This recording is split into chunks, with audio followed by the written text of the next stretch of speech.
Damodara devotional ఛానల్కు స్వాగతం.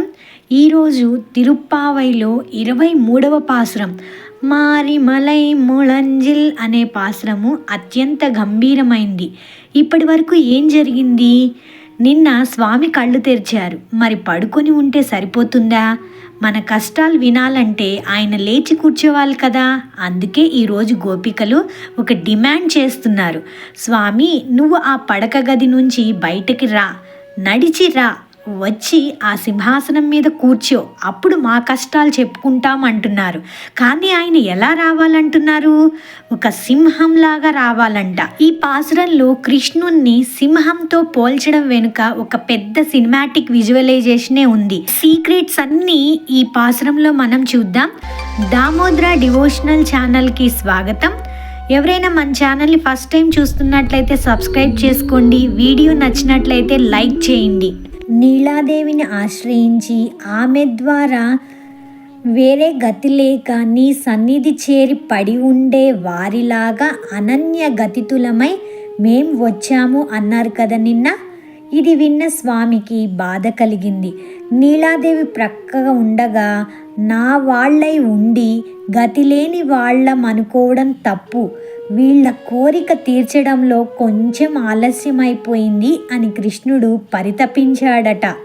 ఎలాగా అంటే, ఉదాహరణకి పంచవటిలో ఋషులంతా శ్రీరాముణ్ణి చూసి ఈ శరీరాలు ఋషులవి ఎలా శిథిలమైనాయో రక్షకులు లేనందువలన అని చూపిస్తే, అయ్యో నా అజాగ్రత్తే మీకిన్ని బాధలు కలిగించింది, నాకు చాలా సిగ్గుగా ఉంది, మీ కడ్డు వచ్చే అసురులందరినీ నాశనం చేసేస్తా, ఆలస్యానికేమీ అనుకోవద్దు అని బ్రతిమాలినట్లే శ్రీకృష్ణుడు వీళ్ళని బ్రతిమాలుతానంటాడు.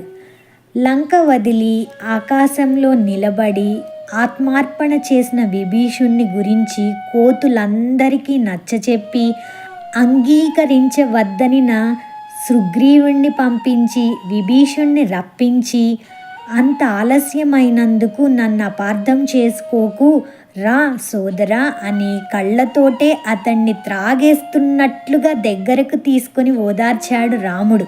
కృష్ణుడు ఇప్పుడు అలానే వీళ్ళని ఓదారుస్తున్నాడంటాడు.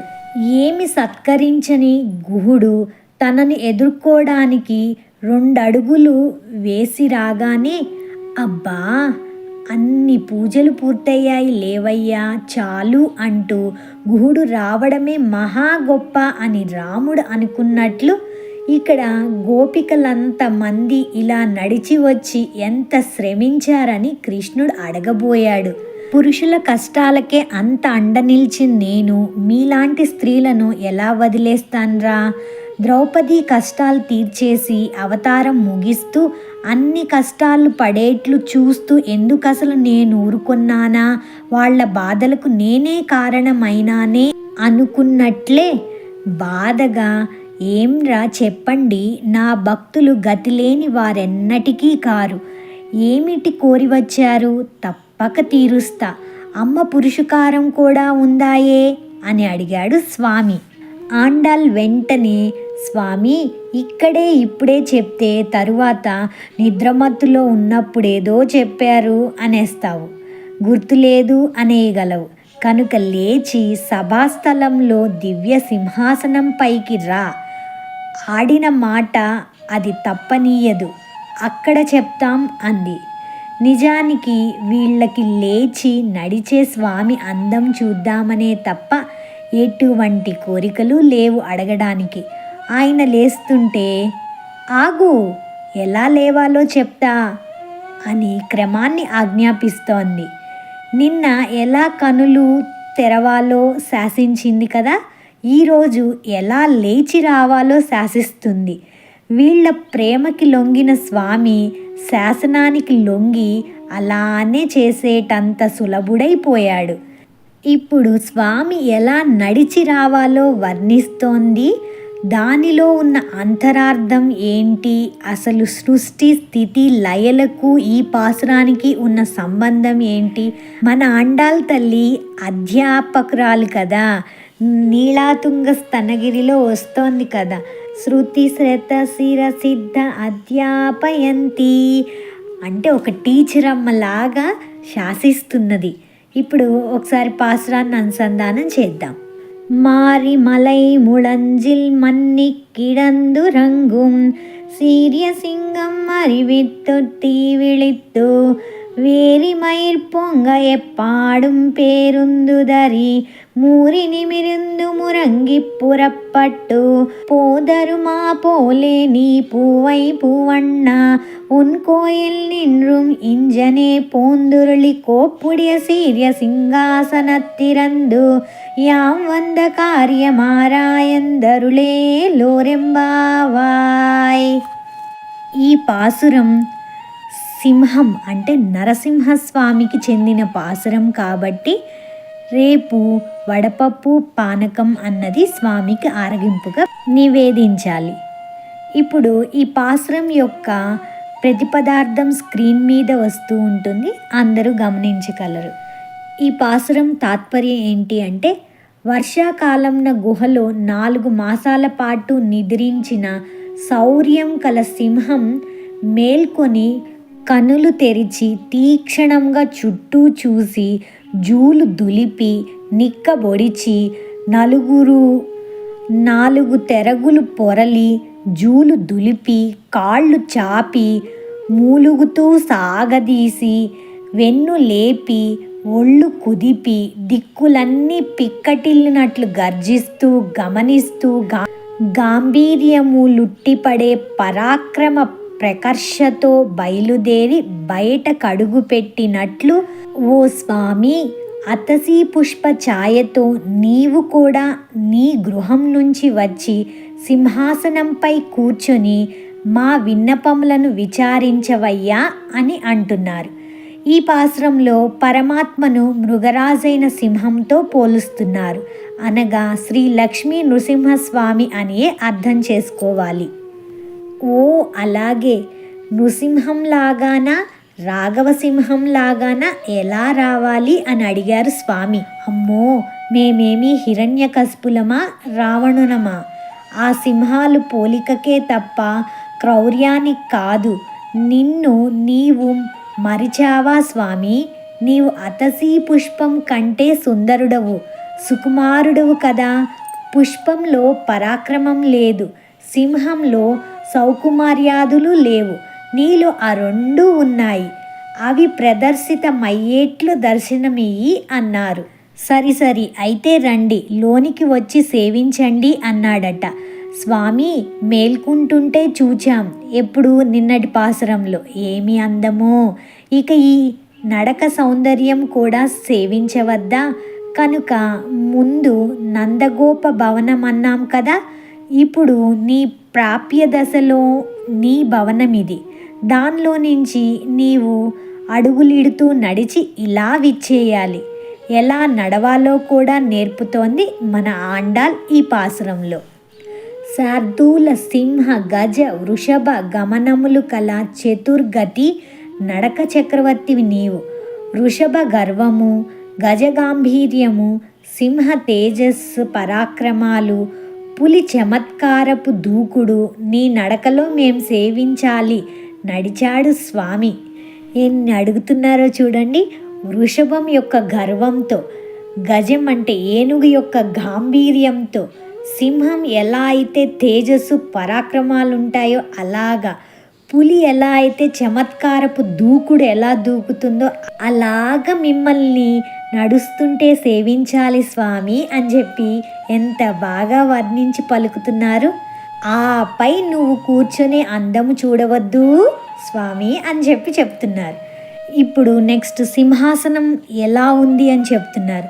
ఇదిగో ధర్మాధర్మ జ్ఞాన ఐశ్వర్యాశ్వర్య వైరాగ్యాలనే వాటితో అలంకరింపబడి ఈ విశ్వాన్ని శాసించజాలిన శక్తికి స్థానమై ఆడిన మాట తప్పనివ్వని గొప్ప సింహాసనం ఇది.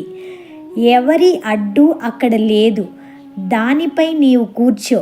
ఇప్పుడు మేమొచ్చిన పనేమిటో పరామర్శించి కృపజూపుము అన్నారు.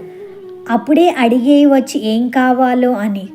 కానీ అడగరు స్వామిని. సేవించడం ఒక్కటే చాలు. ఏమీ అడగతగదని అమ్మ నేర్పుతోంది. ఉదాహరణకి భరతుడు తన కోరికను తీర్చమని ఆశతో వచ్చి రమ్మని ప్రార్థిస్తే శ్రీరాముడు పాదుకలనిచ్చి పంపేశాడు. స్వతంత్రుడు స్వామి ఒకటి అడిగితే మరేదో ఇచ్చి పంపేయవచ్చు, అందుకే అడగలేదు ఇక్కడ. ఇప్పుడు తత్వాన్ని అర్థం చేసుకుందాం. గోదాదేవి యొక్క తిరుప్పావై కొన్నింటిని తనతో పాటు సమానంగా తీసుకొని వస్తుంది. అందులో ఒకటి పైకి కనిపించే కృష్ణ గోపికల కథ. రెండవది తిరుప్పావై సారాంశమే వేదం కనుక తత్వాన్ని సాక్షాత్కరించుకోవడానికి జరిగే ప్రక్రియ ఏమిటి అనేది చెప్తుంది. ఇక మూడవది మనం భగవంతుణ్ణి చూసే స్థానానికి వెళ్ళేటప్పుడు మనల్ని మనం ఎట్లా సిద్ధం చేసుకొని వెళ్ళాలి అనేది తెలుపుతుంది. ఎలాగా? భగవంతుణ్ణి ఈ ప్రకృతి మండలాల్లో చూడగలిగే స్థానం ఏంటి? విగ్రహ రూపంలోనే కదా. అది మన ఇంట్లో ఆరాధన చేసుకునే విగ్రహమైనా కావచ్చు, లేకపోతే ఆలయాల్లో ఉన్న అర్చామూర్తి అయినా కావచ్చు. అప్పుడప్పుడు మనం ఆలయాల్లో భగవంతుడు బయటికి వస్తూ ఉంటే ఆ పద్ధతి ఏంటి?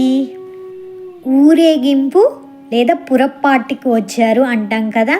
ఇక నాలుగవది శ్రీకృష్ణుడు తన భవనంలో నుంచి ఎట్లా రావాలి, ఇవన్నీ తెలుపుతూ వస్తోంది ఆండాళ్ తల్లి. స్వామి ఎలా రావాలి అని చెప్తున్నారు? వానాకాలంలో కొండ గుహల్లో నిదురించే సింహం తనంతట తాను మేల్కొని బయటికి వచ్చే ప్రక్రియ ఎట్లా ఉంటుంది అనేది వర్ణించింది కదా. మారి అంటే వానాకాలం అనగానే విడిగా ఉన్న వారికి దుఃఖాన్ని ఇస్తుంది, అంటే ఒంటరిగా ఉన్న వాళ్ళకి దుఃఖాన్ని ఇస్తుంది. కలిసిన వారికి ఆనందాన్ని ఇస్తుంది, వైరాలని మరిపిస్తుంది. యుద్ధాలు చేసేవారు కూడా వానాకాలంలో ఆపేస్తారు కదా. సుగ్రీవుడు రాజ్య సుఖాలతో హాయిగా ఉంటే రాముడు మాల్యాద్రి పర్వతంపై ఉండి తనకు జరిగిన సీతా విరహాన్ని లక్ష్మణస్వామికి విన్నపించుకోవాల్సి వచ్చింది. ప్రస్తుతం మనం కూడా ఒక వానాకాలంలోనే ఉన్నాం, మరి ఒక వానాకాలం కోసం ప్రతీక్షిస్తున్నాం. ఇక్కడ మరి ఒక వానాకాలం అన్నది చూద్దాం. ఏ వానాకాలంలో ఉన్నాం అంటే రకరకాల దుఃఖాలను సంతతము వర్షించే ఈ భూమిపై ఉన్నాం కదా. బహుదా సంతత దుఃఖ వర్షిని భవదర్దినే అధస్ఖలితం అంటారు మన యామునాచార్యుల వారు.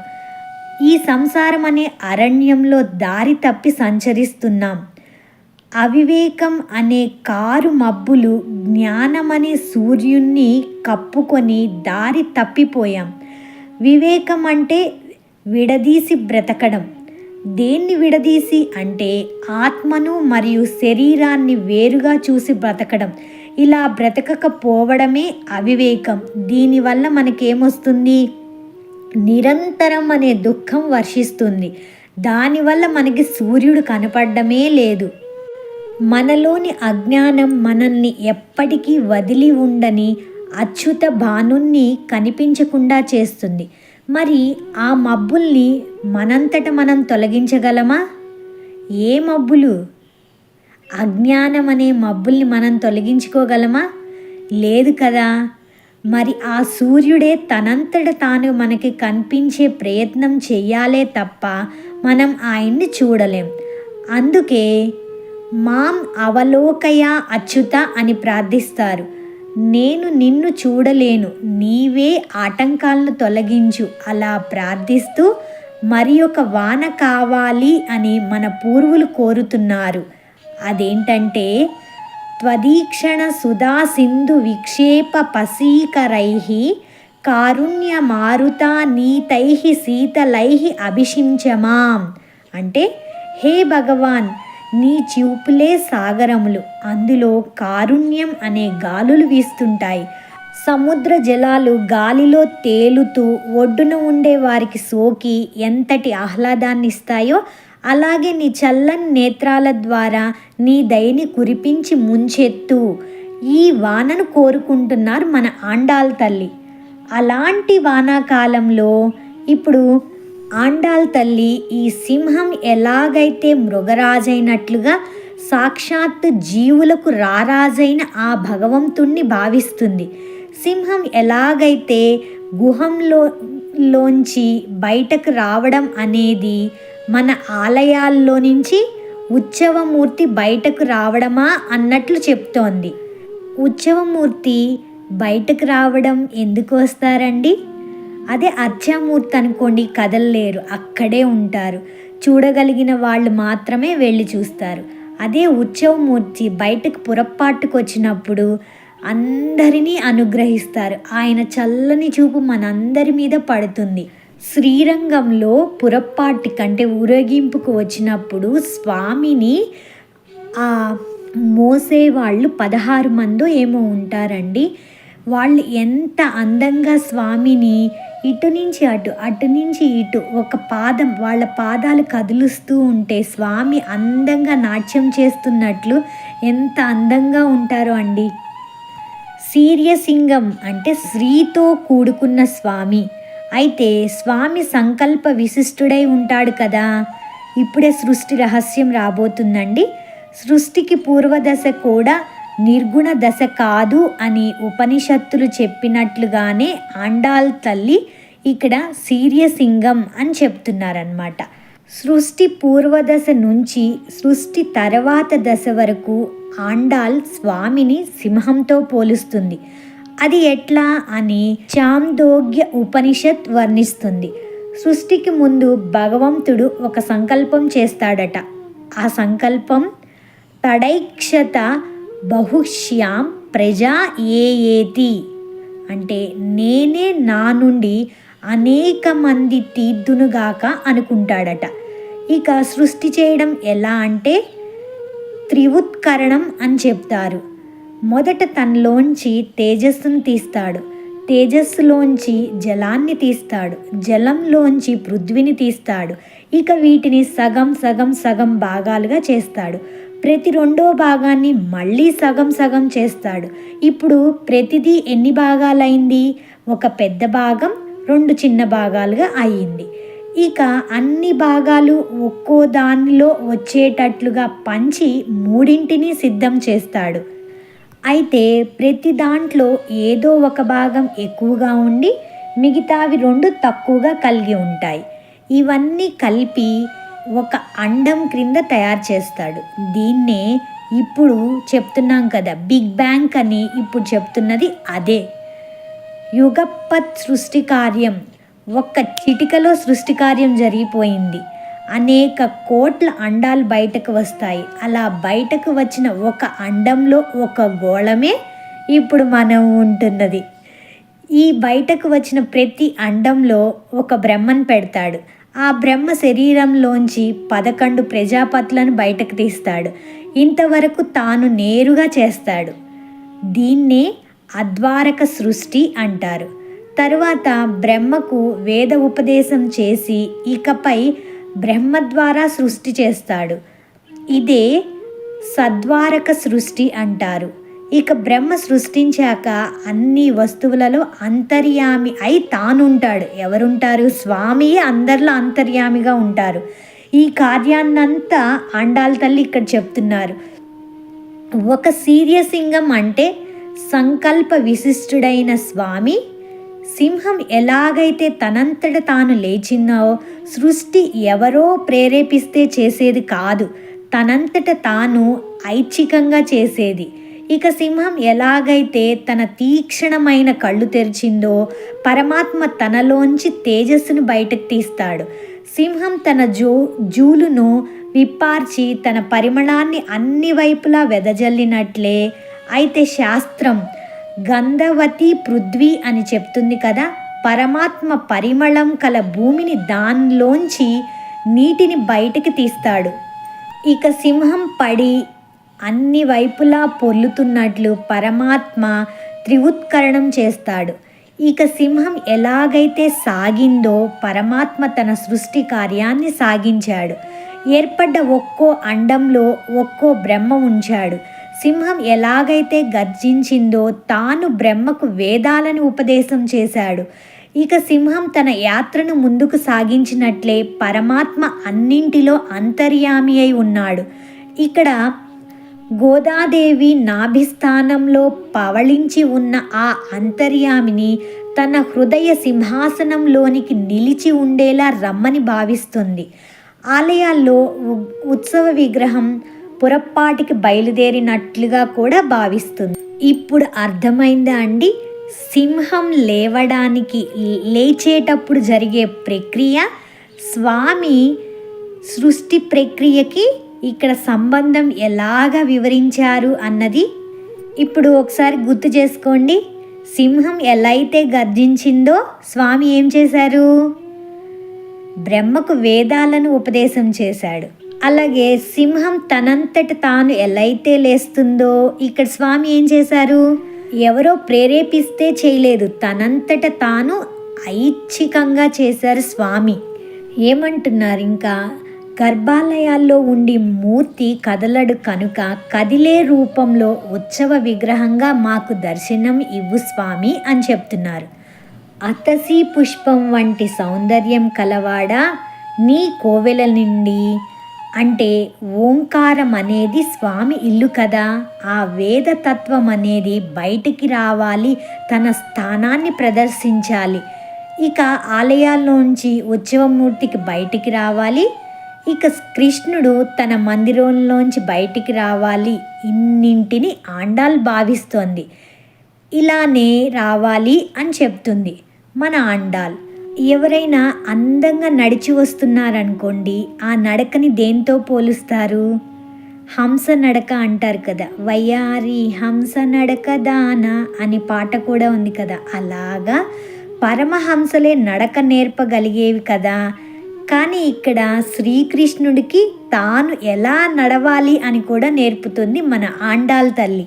అలా నడుచుకుంటూ అలంకృత సింహాసనంపై కూర్చోమని ప్రార్థిస్తుంది కదా. ఇక్కడ సింహాసనం అంటే మన హృదయ సింహాసనం.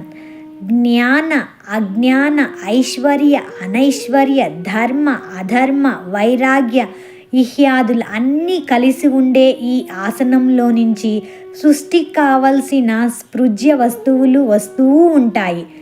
ఇక ఆలయాల్లో అయితే ధర్మపీఠాసనం ఉంటుంది కదా, అది. ఇక శ్రీకృష్ణ భవనంలో సింహాసనం ఇన్నింటినీ భావిస్తూ ఆండాల్ శ్రీకృష్ణుని దానిపై కూర్చోమని చెప్తుంది. ఇప్పుడు తత్వమసికి, ఆ గుహలో ఉన్న సింహానికి, స్థూల సూక్ష్మ శరీరాలకి సంబంధం ఏంటో కొంచెం సింపుల్గా చూద్దాం. సృష్టికి తర్వాత తిరిగి ప్రళయంలో తనలో చేర్చుకొని ఒకడే ఉంటాడు. సృష్టించాక స్పృజ్య వస్తువులు అన్నింటిలో ఉన్నాడు కనుక వాని పేరు సత్. సత్ అంది ఉపనిషత్తు. తేడా ఏంటి అంటే, ఒకనాడు సూక్ష్మ రూపంలో చరాచరాలను తనలో కలిగి ఆ వేళ అవి కలవో లేవో అన్నట్లు ఏదో ఒక్కటి మాత్రం ఉన్నట్లు గుహలో సింహం వలె ఉంటాడు. తనలోంచి ఇవన్నీ వెలికి తీశాక స్థూల రూపంలో చరాచరాలన్నింటిలోనూ ఉంటాడు. ఒకనాడు వాటిని తాను శరీరంగా చిన్న రూపంలో తిరిగి పెంచి లోపల ఉండి స్థూల శరీరంగా తాను శరీరిగా ధరించి ఉంటాడు.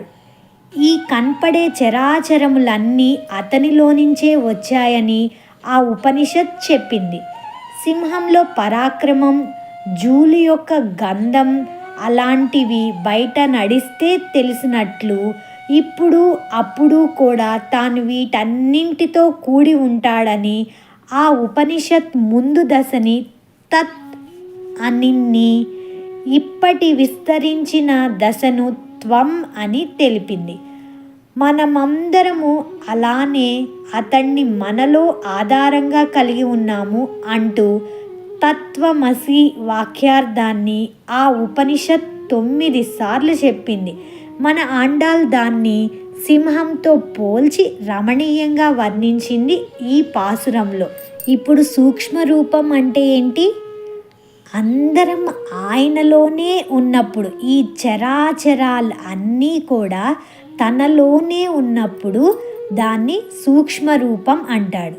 స్థూల రూపం అంటే తనలోంచి ఇవన్నీ వెలికి తీశాక, అంటే మనం బయటికి వచ్చేసాక దాన్ని స్థూల రూపంలో చరాచరాలన్నింటిలోనూ ఉన్నాడు స్వామి. కాబట్టి ఈ పాసురం యొక్క సారాంశం ఏంటి? సృష్టి కార్యం నుండి తరువాత వరకు స్వామి దశ అని చెప్పవచ్చు. ఇప్పుడు ఒక క్వశ్చన్, ఈ పాసురంలో పరమాత్మ యొక్క ఏ రూపాలు తెలియజేయబడ్డాయి? సృష్టికి పూర్వం కారణ అవస్థలోని పరమాత్మని, 2 సృష్టి చేయు సంకల్ప దశలోని పరమాత్మని, 3 సృష్టి చేసిన కార్యావస్థలోని పరమాత్మని చూసాం మనం. ఇప్పుడు లాస్ట్ ఒక్క చిన్న క్వశ్చన్తో కంప్లీట్ చేద్దాం. ఆసనం, సింహాసనం, సీర్య సింహాసనం వీటి మూడిటికి ఉన్న తేడా మీకు తెలుసా? ఆసనం అంటే సాధారణంగా అందరూ ఉపయోగించే దర్భాసనము ఏదో ఒకటి అయి ఉండొచ్చు. సింహాసనం అంటే సింహ లలాటం గల ఆసనం. ఇక్కడ ఈ పాసురంలో సీర్య సింహాసనం అంటే శౌర్యం గల సింహములు పూర్తిగా కలిగిన ఆసనం అని మీనింగ్ అన్నమాట. ఫైనల్గా ఒక మాట, ఈ పాసురంలో మనం గమనించాల్సింది ఏంటి అంటే, మనం ప్రార్థన చేస్తే మన గుండె లోతుల్లో నిద్రపోతున్న ఆ పరమాత్మ శక్తి మేల్కొని, ఎలా మేల్కొని? సింహంలా మేల్కొని మన ఇంద్రియాలు అనే గుహ దాటి బయటకి వచ్చి మన జీవితాన్ని నడిపించాలి. అదే నిజమైన మోక్షం. రేపు 24వ పాసురం, ఇది కూడా చాలా ఇంపార్టెంట్ పాసురం, మంగళాశాసన పాసురం. సింహాసనం మీద కూర్చున్న ఆ స్వామి పాదాలకు గోపికలు ఎలా మంగళహారతి పాడారో, పోట్రీ పోట్రీ అని పాడతారు కదా, పాడారో చూద్దాం. సర్వం శ్రీకృష్ణార్పణమస్తు. ఆండాల్ తిరువడుగళే శరణం.